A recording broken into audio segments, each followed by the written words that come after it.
একদিকে মধ্যপ্রাচ্যে যুদ্ধের কারণে জ্বালানি সংকট, অন্যদিকে দেশের রপ্তানি আয়ে বড় ধস। টানা ৮ মাস ধরে নিম্নমুখী দেশের প্রধান আয়ের উৎসগুলো। গত মার্চে রপ্তানি কমেছে 18%, তবে ইতিহাসের সর্বোচ্চ রেমিটেন্স পাঠিয়ে অর্থনীতিকে খাদের কিনারা থেকে টেনে ধরেছেন প্রবাসীরা। সংকট আর স্বস্তি, এই টানাপোড়েনে কোথায় দাঁড়িয়ে আছে বাংলাদেশের অর্থনীতি? জাতীয় রাজস্ব বোর্ড ও ইপিবির তথ্য বলছে, গত মার্চে পণ্য রপ্তানি হয়েছে $339 কোটি, কিছু বেশি, যা গত বছরের একই সময়ের তুলনায় প্রায় 18.7% কম। তৈরি পোশাক থেকে শুরু করে চামড়া, কৃষিপণ্য, হোম টেক্সটাইল কিংবা পাট, শীর্ষ 5টি খাতের কোনোটিই নেতিবাচক ধারা থেকে বের হতে পারেনি।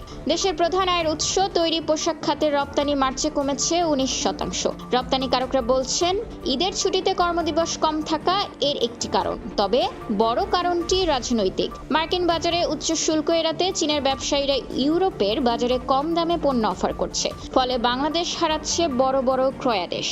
মধ্যপ্রাচ্যে চলমান যুদ্ধের কারণে জ্বালানি সরবরাহে দেখা দিয়েছে তীব্র সংকট।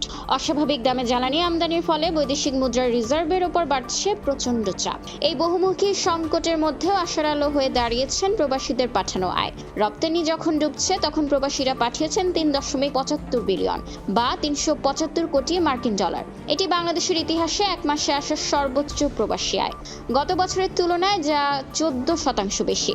মূলত এই অর্থই এখন বৈদেশিক মুদ্রার বাজারে বড় ভরসা হয়ে দাঁড়িয়েছে। তবে বিশেষজ্ঞরা সতর্ক করছেন, মধ্যপ্রাচ্যের যুদ্ধ দীর্ঘস্থায়ী হলে রেমিটেন্স প্রবাহে ধস নামতে পারে, কারণ মোট রেমিটেন্সের অর্ধেকই আসে ওই অঞ্চল থেকে।